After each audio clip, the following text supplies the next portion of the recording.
What's up? I'm Troubleshoot. In this super quick guide, I'll be showing you how to set up an All the Mods 9 Minecraft server so you and your friends can enjoy some chaos. Though before we get into it, this video was sponsored by Apex Hosting. If you're looking for a fantastic Minecraft and other game server host, so you can skip the self-hosting hassle, then I'd highly recommend you check out Apex Hosting, as they have fantastic customer support, automated backups, unlimited slots, free subdomains, powerful DDoS protection, and so much more. Simply head across to apexhost.gg/tcno and check the top of the page for the current coupon. And check the top of the page for the current coupon code. Right now it's APEX25 for 25% off your first order. Simply choose Get Your Server, select Minecraft, Java, Bedrock, or any other game for that matter, choose the server size, order, and in no time, you'll have your own powerful Minecraft server set up. Not to mention, if you want to install some mod packs like I'll be showing you here now, it's also super simple. If I head across to the panel, select my server, I'm able to scroll down, choose Game File, and from this very long drop-down,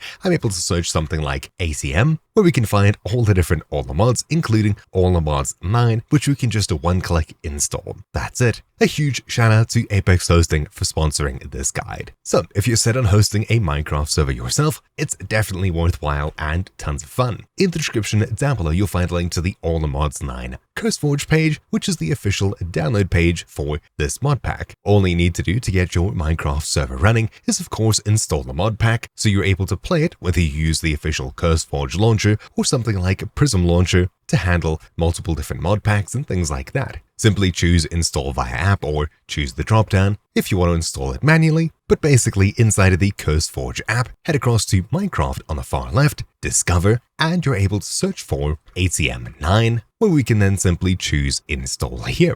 Just like that, the mod pack should be downloaded in no time. I'll be using Prism Launcher, so I can just add an instance, choose CurseForge as the host, and we're looking for ATM9, select it, OK, and bam, just like that, I'll have it set up here, and I'll be able to get in game in just a second. Either way, once you've got the mod pack installed to play, we'll need to download the actual server files. If you're using the CurseForge website linked down below, simply scroll down and on the right hand side, you should see server packs. Just choose the latest one here, and you can then choose download here to start your server zip download. In order to set up our server, all we need to do is find a safe place to keep it. I'll make a new folder on my desktop called ATM9, and of course we'll need to remember to come back to this in the future to restart our server, manage it, etc. Open up the zip file which you just downloaded, and inside you should see server files. I'll open this, and we can drag all these files out and into our new folder. Once that's done, you can already see there's a start server.bat file. However, you shouldn't be running this just yet. In order to change how much RAM your Minecraft server has for better performance, if you've got some extra available,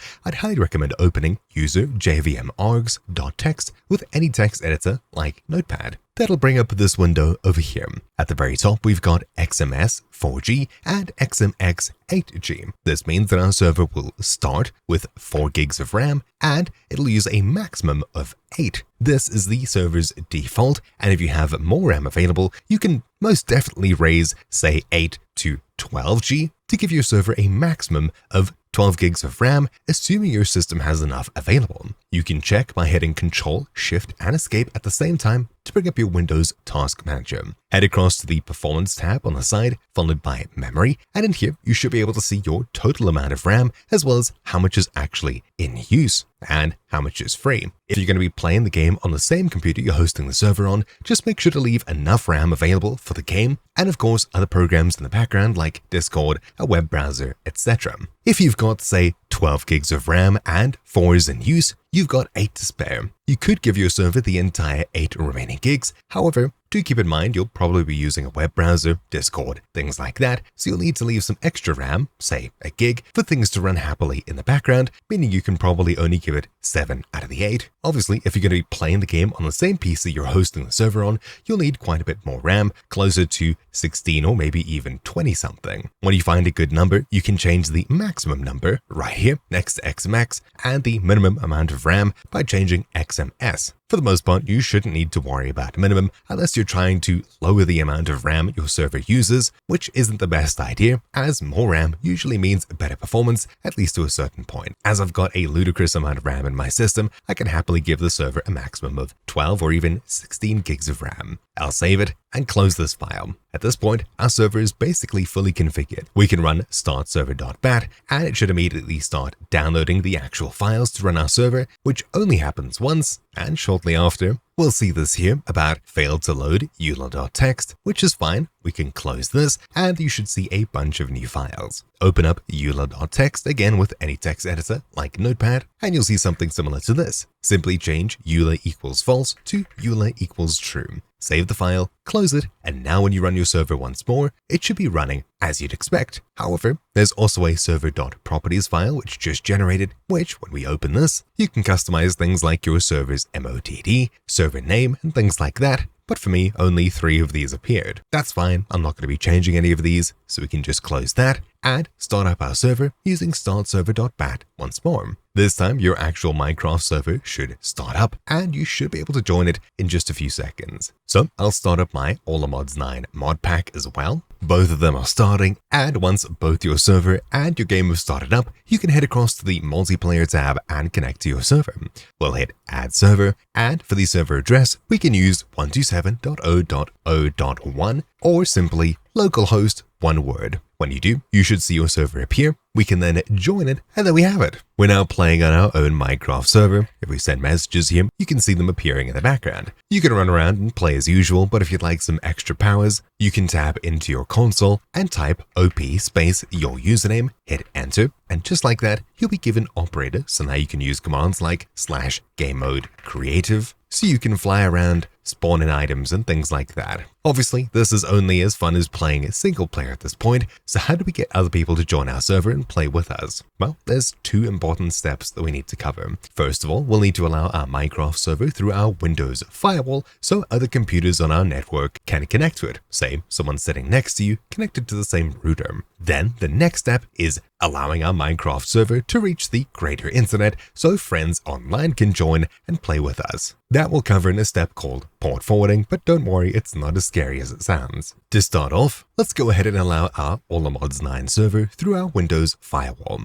Head across to the page linked down below. It's my blog site where you should find a text version of this guide. Scroll down until you see this colorful block here. These are simple PowerShell commands we can use to allow port 25565, Minecraft's port, through our Windows firewall, both in and out. All we need to do is click the copy button here, and we'll need to paste this into an admin PowerShell window. Simply hit Start, type in PowerShell, right-click it, and choose Run as Administrator. Then inside of the window that opens up, simply just hit Ctrl-V to paste, and then hit Enter a few times to make sure everything's run through. Just like that, we've now allowed port 25565 through our Windows firewall. If someone's sitting right next to you connected to the same router, they should now be able to join your local Minecraft server. In order for them to do so, and in order for us to continue to port forwarding, we'll need to know our computer's local address on our local network. For this, head back to your PowerShell window, or if you closed it, hit Start, type in CMD, PowerShell, or Terminal, and open up one of them. Inside of the window, type in ipconfig, one word, and hit Enter. This will show you all the different ways that you're connected to networks. Find the way that you're connected to the internet. In my case, I'm using Ethernet, so Ethernet adapter Ethernet. Find your IPv4 address right below it,